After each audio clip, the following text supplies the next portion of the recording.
Apa judulnya Bapak Ibu? Membawa Yesus ke anugerah. Coba kita lihat dulu Mazmur 132 ayat 3 sampai dengan 6. Sesungguhnya aku, siapa nih aku? Daud, tidak akan masuk ke dalam kemah kediamanku, tidak akan berbaring di ranjang petiduranku. Sesungguhnya aku tidak akan membiarkan mataku tidur atau membiarkan kelopak mataku terlelap sampai aku mendapat tempat untuk Tuhan, kediaman untuk yang maha kuat dari Yakub. Sebab kita telah mendengar tentang itu di Efrata, telah mendapatnya di padang Yar atau bukit Kiryat Yarib. Ini berbicara tentang tabut. Nah, Raja Daud, atau saat itu dia belum raja, Daud tahu bahwa pada tabut, khususnya pada tutup pendamen, disitulah Allah bertahta. Dan selama 20 tahun tabut ini ada di bukit Kiryat Yarib. Itu diabaikan oleh bangsa Israel, khususnya Raja Saul, Bapak Ibu. Dia tidak mengerti tentang tabut dan dia cuek tentang tabut.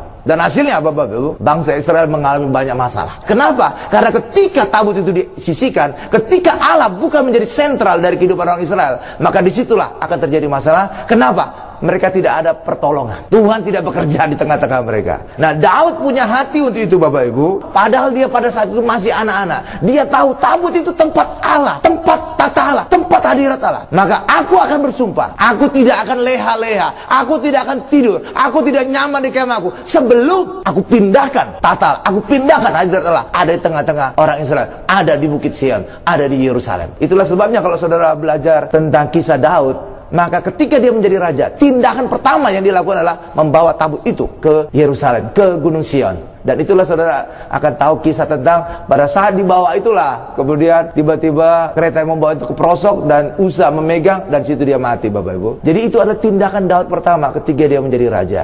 Kenapa? Karena dia tahu tabut itulah tahta Allah, tabut itulah hadirat Allah. Dan ketika Allah di tengah-tengah umatnya, disitulah kemenangan berkat akan terjadi pada umat Israel. Amin, Bapak Ibu. Hal yang sama juga bagi kita, Bapak Ibu. Itu menjadi gambaran bahwa kita harus membawa Yesus ke tengah-tengah kehidupan kita. Lalu kenapa Daud tahu bahwa Allah rindu tempatnya nanti akan di Gunung Sion? Karena Allah telah berfirman tentang hal itu. Coba kita lihat ayatnya, Mazmur 132 lagi, tapi sekarang ayat 13 sampai dengan 14. Sebab Tuhan telah memilih Sion, mengingininya menjadi tempat kedudukannya. Inilah tempat perhentianku selama-lamanya. Di sini aku hendak diam, sebab aku mengingininya. Jadi Tuhan ingin di Bukit Sion, dan Daud bersumpah dia akan membawa tabut ini, dia akan membawa hadirat Allah ini ke Gunung Sion. Dan itulah yang dia lakukan pertama kali ketika dia menjadi raja. Dan itu kemudian terjadi setelah tabut itu ada di Bukit Sion, Bapak Ibu.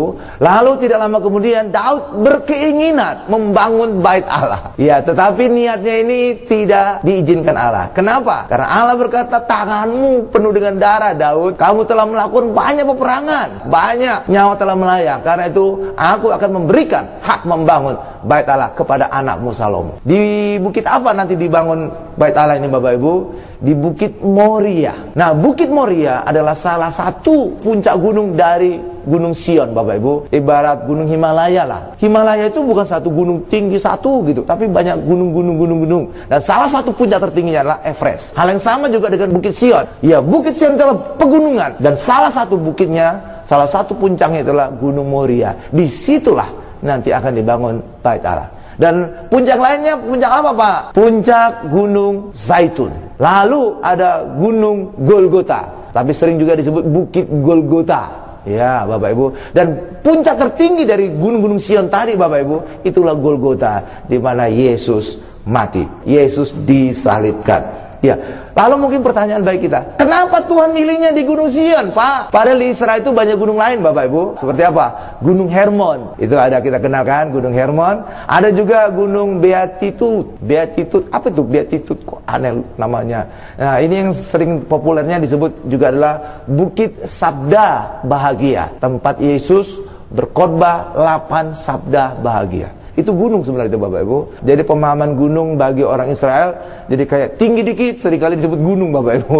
Kalau udah gede banget seperti Gunung Salak, Gunung Putri, itu baru disebut gunung. Tapi kalau mereka tinggi dikit udah dianggap gunung. Nah, kenapa Tuhan memilih Gunung Sion, bukan Gunung Hermon, bukan Gunung Beatitude atau yang lainnya? Karena Gunung Sion ini adalah gambaran anugerah. Dan Tuhan ingin, dia hadir, dia membawa anugerah bagi setiap jemaat, bagi setiap umatnya. Karena itulah bagi kita hari ini, hendaklah kita hidup di dalam anugerah. Karena pada saat itulah kita mengalami Tuhan bekerja. Dan ketika Tuhan bekerja, disitulah rahasia kemenangan bagi kita. Kita diselamatkan, kita disembuhkan, kita diberkati. Kemenangan terus kita alami dalam kehidupan. Amin. Berikan dulu kemuliaan luar biasa bagi Tuhan Yesus Bapak Ibu. Haleluya. Nah, selain di Israel ada lagi gunung yang terkenal bagi orang Yahudi. Itu adalah Gunung Sinai. Itu sangat terkenal. Bahkan itu sangat diagungkan oleh orang Yahudi. Iya, padahal itu sekarang itu bukan wilayah mereka. Tapi coba kita baca dulu Roma 12 ayat 5 sampai dengan 6. Demikian juga kita, walaupun banyak, adalah satu tubuh di dalam Kristus. Tetapi kita masing-masing adalah anggota dan seorang terhadap yang lain. Ayat 6. Demikianlah kita mempunyai karunia yang berlain-lainan menurut kasih karunia yang dianugerahkan kepada kita. Jika karunia itu adalah untuk bernubuat, baiklah kita melakukannya sesuai dengan iman kita. Jadi pusat semuanya adalah Bapak Ibu Yesus. Jadi gereja harusnya berputar dengan berpusat kepada Yesus, Bapak Ibu. Semua gereja, dan semua gereja juga itu masing-masing panggilannya beda-beda, karunianya beda-beda. Dan khususnya gereja Tiberias itu tentang minyak dan anggur. Tempat lain ada pengajaran mungkin, tempat lain mungkin tentang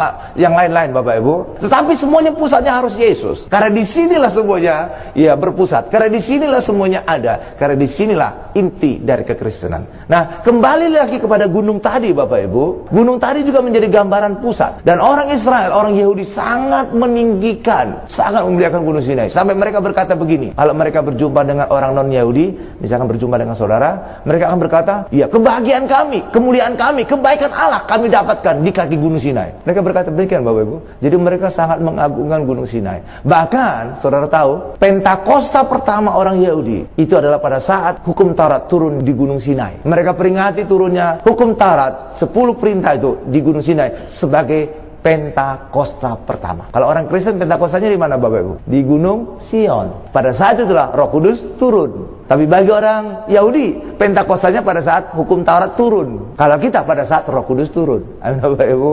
Jadi mereka itu sangat mengagungkan Gunung Sinai. Tapi bagi kita hari ini, Gunung Sinai itu bukan lagi. Kenapa? Karena di Gunung Sinai lah justru hukum Taurat turun. Dan ketika hukum Taurat turun, disitulah manusia mengalami, orang Yahudi mengalami kematian, mengalami hukuman.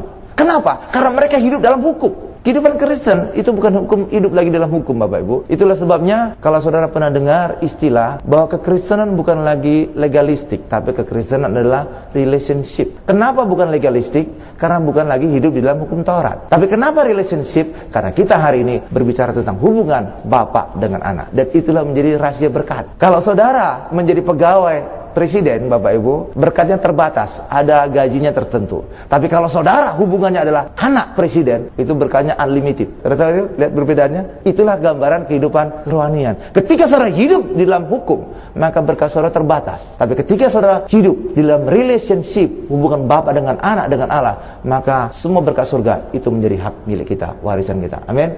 Unlimited. Mana saudara ingin? Saya yakin saudara ingin relationship. Itulah kekristenan. Nah, jadi Allah tidak memilih Gunung Sinai, Bapak Ibu. Tidak memilih Gunung Sinai karena itu gambaran Taurat. Tetapi Allah memilih Gunung Sion, itu gambaran anugerah. Ya, Gunung Sinai itu gambaran Taurat. Ketika orang hidup dalam hukum Taurat, apa artinya? Maka saudara hidup di dalam tuntutan. Karena saudara yang mengerjakan semuanya. Saudara harus melakukan ini, saudara melakukan ini, harus ini, jangan ini, jangan ini, jangan ini, jangan ini. Penuh dengan tuntutan. Dan itu semua manusia yang mengerjakan, saudara yang mengerjakan. Artinya, hukum Taurat hanya berbicara tentang kasih manusia. Tetapi ketika kita berbicara tentang Gunung Sion, itu gambaran anugerah. Itu bukan lagi manusia yang kerja, tapi Allah yang bekerja. Dan Allah selalu memberi, selalu menolong, selalu memberi. Karena itulah anugerah, itulah berwujud tentang kasih Allah. Allah semua mengerjakan, Allah, kasih Allah dinyatakan. Karena itulah ketika kita hidup dalam anugerah, bukan lagi berbicara tentang apa yang saudara lakukan, tapi berbicara tentang apa yang Yesus telah lakukan di atas kayu salib. Dan inilah rahasia kemenangan. Kenapa? Karena kita selamat bukan karena perbuatan saudara, kita selamat karena perbuatan Yesus. Kita sembuh bukan karena perbuatan kita sembuh karena bilur Yesus. Kita bebas dari kutuk bukan karena apa yang saudara lakukan, tapi semua karena apa yang Yesus lakukan. Jadi rahasia kemenangan kita adalah ketika kita fokus kepada Yesus. Dan itulah hidup dalam anugerah. Allah semua yang ngerjakan. Dan mujizat juga terjadi ketika saudara hidup mengandalkan Tuhan, Bapak, mengandalkan Yesus. Yesus menjadi pusat. Kenapa? Mujizat itu adalah supranatural. Jadi melebihi alami manusia. Dan itu terjadi ketika Tuhan yang kerja. Karena itulah ketika saudara yang kerja, sampai kapanpun saudara tidak mengalami mujizat, tapi ketika saudara andalkan Tuhan, karya salibnya, disitulah rahasia mujizat. Karena Tuhan bisa melakukan perkara yang dahsyat, lebih dari alami. Amin Bapak Ibu, supranatural akan kita alami. Nah, Daud itu membawa tabut ke Gunung Sion, Bapak Ibu, di Yerusalem, ke tengah-tengah bangsa Israel. Dan hari ini berbicara tentang apa? Kita, kehidupan Kristen, membawa kembali Yesus ke tengah-tengah kehidupan kekristenan kita. Loh Pak, emangnya banyak gereja Yesusnya dipinggirkan? Iya, sekarang ini banyak orang tidak lagi ngomong Yesus. Ya, saudara bisa buktikan gini aja, secara fair. Saudara lihat aja acara di televisi. Seringkali walaupun itu namanya ibadah Kristen, walaupun itu namanya khotbah Kristen, saudara lihat berapa kali dia menyebut nama Yesus. Seringkali saudara bahkan tidak pernah mendengarkan nama Yesus. Berbicara tentang sosial, berbicara tentang menolong, berbicara tentang psikologi, tentang politik, segala macam. Tapi Yesus ya nggak diomongin. Saudara lihat aja di TV, saudara dengar aja di radio. Semua berbicara tentang manusia. Apa yang saudara harus lakukan, apa yang saudara tidak lakukan. Itulah sebabnya Yesus menjadi dipinggirkan. Sehingga apa? Banyak gereja sekarang Yesusnya ada di luar. Sehingga Yesus jadi kayak tamu, ngetok-ngetok pintu. Itu pun nggak ada yang bukain pintu. Apa buktinya Pak? Wahyu kita buka. Wahyu 3 ayat 14-20. Dan tuliskanlah kepada malaikat jemaat di Laodikia. Inilah firman dari Amin, saksi yang setia dan benar, permulaan dari ciptaan Allah. Ayat 20 kita loncat. Lihat, aku berdiri di muka pintu dan mengetok. Jikalau ada orang mendengar suaraku dan membukakan pintu, aku akan masuk mendapatkannya, dan aku makan bersama-sama dengan dia, dan ia bersama-sama dengan aku. Banyak kali orang berpikir ayat ini untuk orang non-Kristen yang belum terima Yesus. Tapi ini ngomong tentang gereja Laodikia. Dan inilah gambaran banyak gereja hari ini, Yesus ada di luar, getok-getok pintu.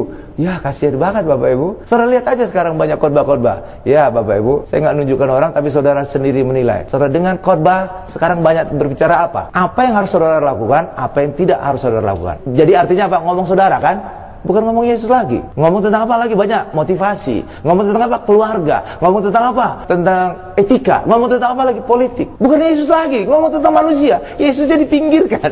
Yesus ada di luar, Bapak, ketok-ketok pintu. Itulah sebabnya kenapa sekarang gereja tidak ada lagi mengalami kuasa. Kenapa? Karena Yesus ada di luar. Kuasa itu hanya ketika Yesus ada di tengah-tengah. Tapi puji Tuhan, gereja Tiberias, Yesusnya ada di tengah. Apa Pak? Buktinya Pak? Gereja Tiberias, Yesusnya bukan di luar, tapi ada di tengah-tengah gereja. Buktinya perjamuan kudus. Itu tubuh dan darah Yesus. Dan gereja Tiberias paling getol perjamuan kudus. Artinya apa? Yesus di tengah. Karena itulah gereja kita banyak mujizat. Itu menjadi rahasia aja. Ketika Yesus ada di tengah gereja, itu menjadi rahasia. Dan cirinya itu salah satunya, ya, perjamuan kudus dan minyak urapan. Itu urapan Roh Kudus. Amin Bapak Ibu. Karena itulah kenapa gereja kita mengalami banyak mujizat. Kenapa gereja lain tidak? Karena Yesusnya ada di tengah-tengah kita. Dan itulah menjadi rahasia kenapa gereja Tiberias bertumbuh demikian luar biasa. Ini pertumbuhan gereja Tiberias itu fantastik. Saudara tahu, gereja Tiberias sebenarnya cikal bakalnya dulu adalah persekutuan doa. Itu didirikan oleh Ibu Gembala, Ibu Pariaji, pada 22 Mei 1988. Lalu 2 tahun kemudian persekutuan doa itu resmi jadi gereja pada tanggal 17 Agustus 1990. Haleluya. Bagi kita juga hal yang sama. Kalau saudara kayaknya merasa,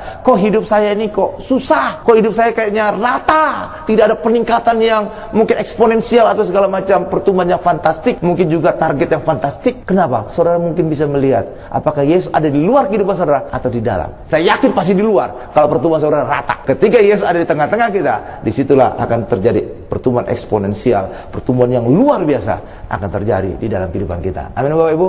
Saudara periksa diri saudara masing-masing. Haleluya. Disitulah rahasianya. Kalau kita ingin bertumbuh secara luar biasa, jadikan Yesus ada di tengah-tengah kehidupan kita. Jadikan Yesus menjadi pusat kehidupan kita, pusat pekerjaan kita, pusat rumah tangga kita. Maka semua perkara dahsyat akan kita alami dalam kehidupan. Berikan kemuliaan luar biasa bagi kita Yesus Bapak Ibu.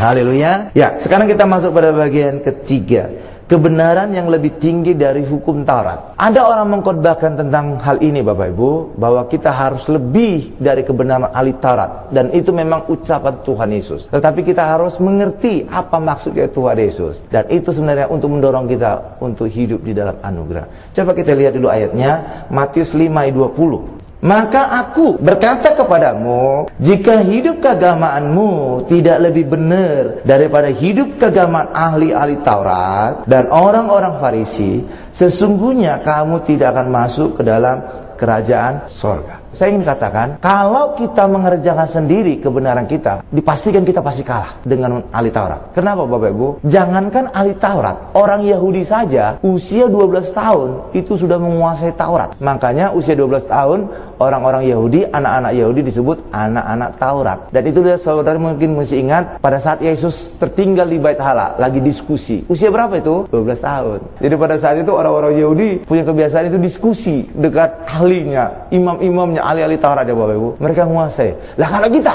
usia 12 tahun di mana kita? Jangan-jangan masih main gundu, lereng atau masih tawuran. Mereka sudah menjadi menguasai Taurat. Itu luar biasa. Benar Bapak Ibu? Tuh, itu perbandingannya. Usia 12 tahun aja mereka sudah menguasai. Apalagi yang disebut ahli Taurat. Waduh, itu mah sudah ngelotok banget itu Bapak Ibu, Taurat ya. Amin. Dan mereka juga, wah itu benar-benar ketat ahli Taurat. Senin Kemis itu pasti puasa. Lah kalau kita Senin Kemis makan babi hong gitu. Lihat Bapak Ibu, makan enak gitu, mantap, sop buntut. Oh iya enak banget.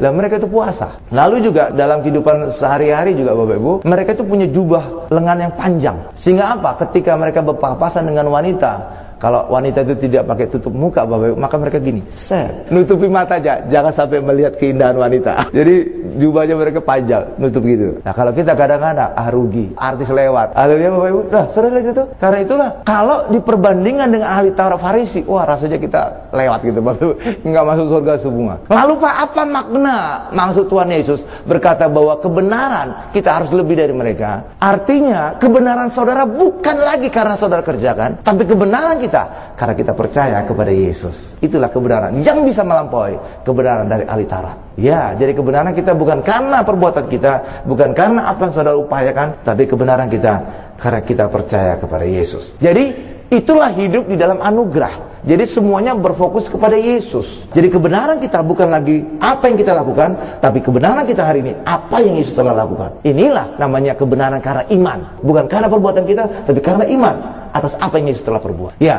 tetapi seringkali kebenaran ini adalah kebenaran anugerah ini seringkali sulit dikorbankan. Seperti sekarang ini saya korbankan ini anugerah di Bapak Ibu. Seringkali sulit dikorbankan. Kenapa seringkali sulit dikorbankan? Karena justru seringkali banyak orang Kristen yang menyerang kita, menuduh kita macam-macam, menuduh kita bidat lah, menuduh kita lah pingin enaknya saja lah, bukan karena kita kerjakan tapi Yesus kerjakan, bukan kita yang lakukan tapi Yesus lakukan. Ya Bapak Ibu, iya kita banyak yang diserang Bapak Ibu. Dan juga kenapa banyak juga orang benci? Karena ketika kita berbicara anugerah, tidak lagi ngomong tentang manusia, tidak lagi ngomong tentang mereka, tidak lagi ngomong kebaikan mereka, tidak lagi ngomong apa yang mereka telah lakukan, tapi semua berfokus kepada Yesus. Dan seringkali orang tidak senang akan hal itu. Mereka ingin eksis. Apa yang harus aku perbuat, apa menunjukkan kerohanianku, apa yang menunjukkan pengorbananku, dan segala macam Bapak Ibu. Dan mereka seringkali mereka berkata, aku punya urapan demikian, aku punya ini, karena aku sudah bayar harga. Itu salah sekali. Tidak ada manusia yang membayar harga, tapi semua telah dibayar Yesus lunas di atas kayu salib. Sudah lunas. 1 Korintus 6:20. Yesus telah membayar lunas semua itu. Jadi apa yang kita alami sekarang ini bukan karena apa yang kita lakukan, tapi apa yang Yesus telah lakukan. Jadi fokusnya kepada Yesus. Seringkali ayat yang tadi barusan kita baca, Matius 5:20 ini dikorbankan banyak pendeta, dan ini menjadi cara alat bagi mereka untuk mendorong jemaat untuk mengerjakan kebenarannya sendiri. Saya ingin katakan Bapak Ibu, saudara, kita semua pasti gagal kalau kita ingin mengejar kebenaran melampaui ahli Taurat. Lalu Pak, bagaimana caranya Pak? Bagaimana caranya adalah ketika kita percaya bahwa kebenaran kita semuanya hanya oleh Yesus. Amin Bapak Ibu, bukan karena perbuatan kita. Apa buktinya Pak? Kita lihat Roma 10:4. Sebab Kristus adalah kegenapan hukum Taurat, sehingga kebenaran diperoleh tiap-tiap orang yang percaya. Saudara percaya? Maka saudara benar. Benar bukan karena perbuatan kita, benar karena kita percaya kepada Yesus. Itulah sebabnya kehidupan orang Kristen, kehidupan karena percaya. Kalau saudara tetap ngotot bahwa kita benar karena perbuatan kita, maka saudara akan berkata tetangga sebelah itu lebih layak untuk benar masuk surga. Loh kenapa Pak? Oh iya, ibadahnya aja lebih banyak dibanding kita loh Bapak Ibu. Iya, mereka sehari 5 kali.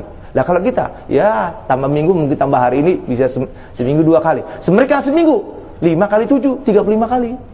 Ya Bapak Ibu, lebih banyak kan? Lebih banyak. Demikian juga cara berbusananya juga. Saudara lihat aja, waduh, mereka tertutup dari atas ke bawah, hanya kelihatan matanya aja. Itu pun kalau kelihatan.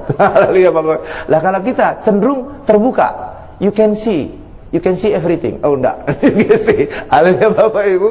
Haleluya. Itu kan benar. Karena itulah kita hari ini benar bukan karena apa yang kita lakukan, tapi apa Karena iman kita kepada Yesus, apa yang Yesus telah perbuat. Amin Bapak Ibu. Dan ketika iman kita kepada kebenaran Yesus, apa yang Yesus perbuat, disitulah kita bisa melampaui ahli Taurat. Amin Bapak Ibu. Kenapa bisa melampaui? Karena ahli Taurat kebenarannya karena perbuatan mereka, tapi kita hari ini karena perbuatan Tuhan. Haleluya Bapak Ibu. Maka kebenaran kita pasti lebihnya. Itulah sebabnya bagi kita hari ini, mari jadikan Yesus menjadi pusat kehidupan kita. Maka saudara menjadi benar. Karena kebenaran kita bukan karena perbuatan kita, tapi apa yang Yesus telah perbuat. Hari ini juga saudara bisa menang, saudara bisa sukses, saudara bisa berhasil ketika Yesus bekerja di dalam kehidupan kita. Jangan izinkan Yesus di luar, tapi izinkan Yesus di tengah-tengah kehidupan kita. Maka ini menjadi rahasia. Kita selamat, kita sembuh, kita diberkati, kemenangan terus kita alami dalam kehidupan. Amin. Berikan kemuliaan paling dahsyat, luar biasa bagi Tuhan Yesus. Kita tundukkan kepala kita.